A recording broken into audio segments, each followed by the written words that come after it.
Presidência da República, Secretaria-Geral, Subchefia dos Assuntos Jurídicos, Lei 13.105, de 16 de março de 2015, Código de Processo Civil, Parte Geral, Livro 1, das Normas Processuais Civis, Título Único das Normas Fundamentais e da Aplicação das Normas Processuais, Capítulo 1, das Normas Fundamentais do Processo Civil. Artigo 1º. O processo civil será ordenado, disciplinado e interpretado conforme os valores e as normas fundamentais estabelecidas na Constituição da República Federativa do Brasil, observando-se as disposições deste Código. Artigo 2º. O processo começa por iniciativa da parte e se desenvolve por impulso oficial, salvo as exceções previstas em lei. Artigo 3º. Não se excluirá da apreciação jurisdicional ameaça ou lesão a direito. Parágrafo 1º. É permitida a arbitragem, na forma da lei. Parágrafo 2º. O Estado promoverá, sempre que possível, a solução consensual dos conflitos. Parágrafo 3º. A conciliação, a mediação e outros métodos de solução consensual de conflitos deverão ser estimulados por juízes, advogados, defensores públicos e membros do Ministério Público, inclusive no curso do processo judicial. Artigo 4º. As partes têm o direito de obter, em prazo razoável, a solução integral do mérito, incluída a atividade satisfatória. Artigo 5º. Aquele que de qualquer forma participar do processo deve comportar-se de acordo com a boa-fé. Artigo 6º.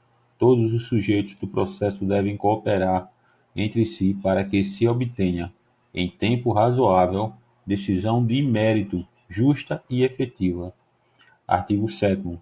É assegurada às partes paridade de tratamento em relação ao exercício de direitos e faculdades processuais, aos meios de defesa, aos deveres e à aplicação de sanções processuais, competindo ao juiz zelar pelo efetivo contraditório.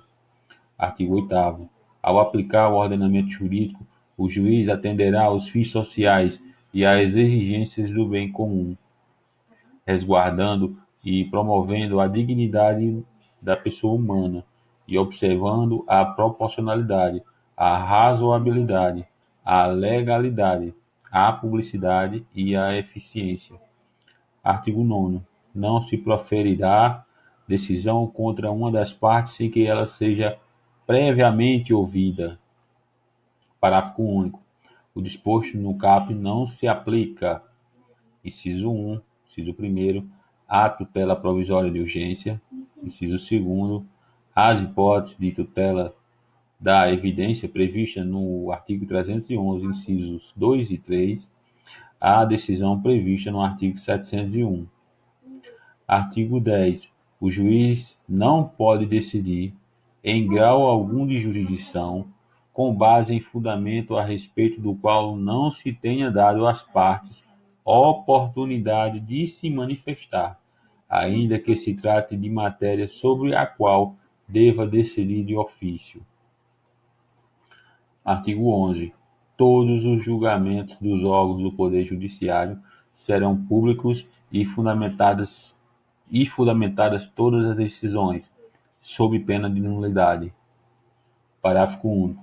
Nos casos de segredo de justiça, pode ser autorizada a presença somente das partes, de seus advogados, de defensores públicos ou do Ministério Público. Artigo 12. Os juízes e os tribunais atenderão, preferencialmente, à ordem cronológica de conclusão para proferir sentença ou acórdão. Parágrafo 1º. A lista de processos aptos a julgamento deverá estar permanentemente à disposição para consulta pública em cartório e na rede mundial de computadores. Parágrafo 2º. Estão excluídos da regra do caput, inciso 1, as sentenças proferidas em audiências, homologatórias de acordo ou de improcedência liminar do pedido.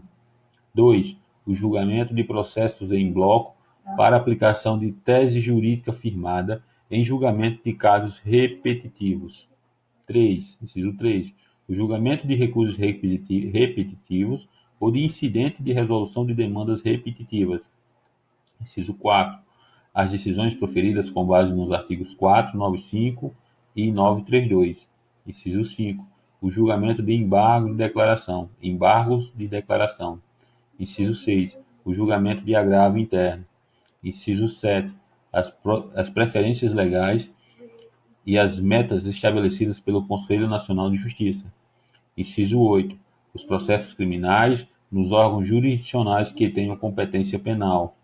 Inciso 9. A causa que exija urgência no julgamento, assim reconhecida por decisão fundamentada. Parágrafo 3º. Após a elaboração de lista própria, respeitar-se-á a ordem cronológica das conclusões entre as preferências legais. Parágrafo 4º. Após a inclusão do processo na lista de que trata o parágrafo 1º, o requerimento formulado pela parte não altera a ordem cronológica para a decisão, exceto quanto implicar a reabertura da instrução ou a conversão do julgamento em diligência. Parágrafo 5º. Decidido o requerimento previsto no parágrafo 4º, o processo retornará à mesma posição em que anteriormente se encontrava na lista. Parágrafo 6º. Ocupará o primeiro lugar na lista prevista no parágrafo 1º ou, conforme o caso, no terceiro, o processo que, inciso 1, inciso 1º, tiver sua sentença ou acordo anulado, salvo quando houver necessidade de realização de diligência ou de complementação de instrução. Inciso 2, se enquadrar na hipótese do artigo 1040, inciso 2.